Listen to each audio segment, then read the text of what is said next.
Yung update, so meron tayong bisita ngayong araw. Yan ang Sniper 155 na big bike concept. Yan. So yan yung specs niya, nakasec plus 10 HP. Tapos RZ swing arm na D5 ba to? D5 no? Yan, tapos yan yung mags niya. Tapos itong disc sa akin galing to. Okay, so ito yung pyesa niyang ikakabit natin. Yan, mahilig kasi sa kabit. So, para sa langis, gamit tayo ng Shell Advance. Yan. Tapos, yung mga genuine na oil filter. Ewan ko kung genuine talaga yan. Sana nga. Tapos, chain set Motaro na 1449. Yan, para bagay dun sa mic concept. Tapos dito sa preno, palit tayo ng hose na King Drag. Ito yung natatanggal yung ano. Yan, yung dulo niya. Nilagyan ko na yun ng gasket para walang leak mamaya pag isasalpak natin. Sakit sa ulo yan, sa totoo lang. Pero yan yung dinala nila eh. Tapos ito, damper.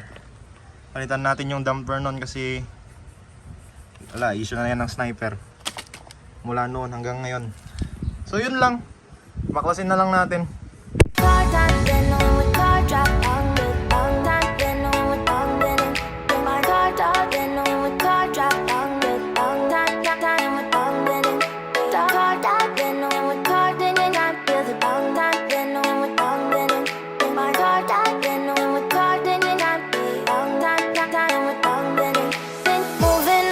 To the sea for a getaway, car top down and we're driving just to feel young. Moving away to the sea, moving away, can't you see? Sand in your feet, feel the breeze in the summertime. Stars in the sky, one dime for a first time. Moving away to the sea, moving away, can't you see? We'll drink honey by the ocean, it's our favorite potion. Come on baby. Yung update, so bale nagkaroon tayo ng problema dun sa brake hose. So tumatagas yung King Drag. So yan, binalik na natin sa stock. Working na yan. Yan. Malakas yan.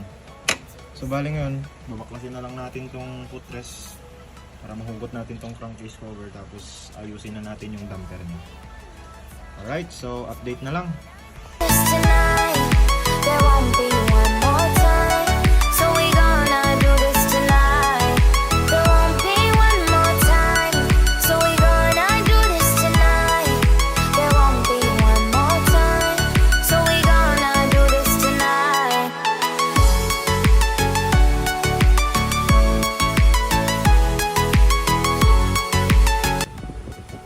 So bali ito yung clutch damper niya.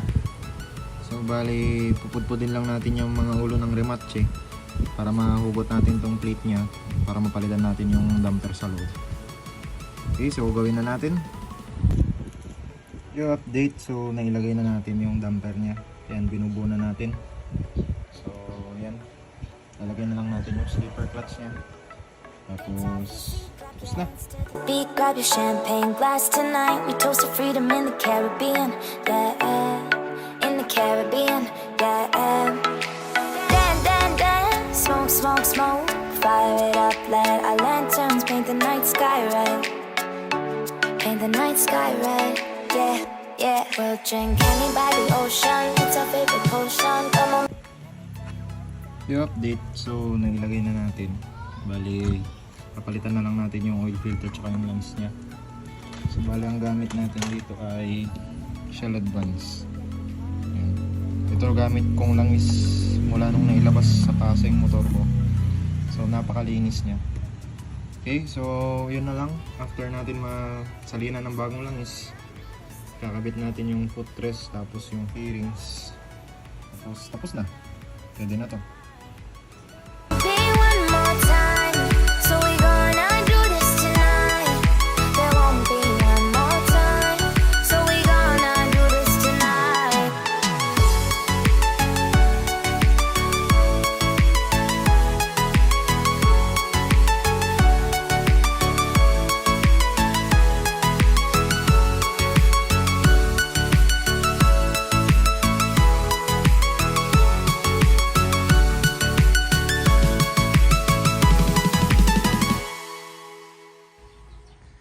yung update. So ayun, tapos na natin buuin yung kaha. Ayan. So working na siya, pwede na siyang i-release sa may-ari. Ayan, so tignan lang natin yung motor niya. So itong motor na to is BBC siya. Ayan, so bali naka Astro V2 siya na chrome red. Size ng gulong niya sa likod ay 150/60 by 17. Tapos dito sa harap ay 90/80 by 17. So ano pa ba na mga napalitan? Ayan, ilaw niya DSK na MDL. Yung ano bang version yan? Basta yung mukhang Transformers. Ayan. Tapos naka belly pan lang siya. Tapos swing arm RZ na V5. Then chain set niya ay 1449 na anong brand ito? Mutaro. Ayan, chain set niya Mutaro. Tapos ito pala ay nakasikada. Ayan. So pag inon natin ito,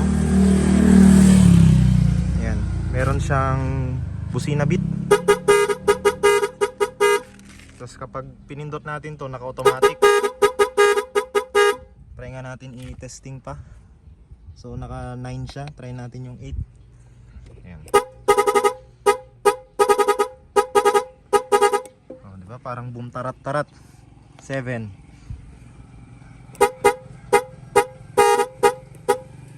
6.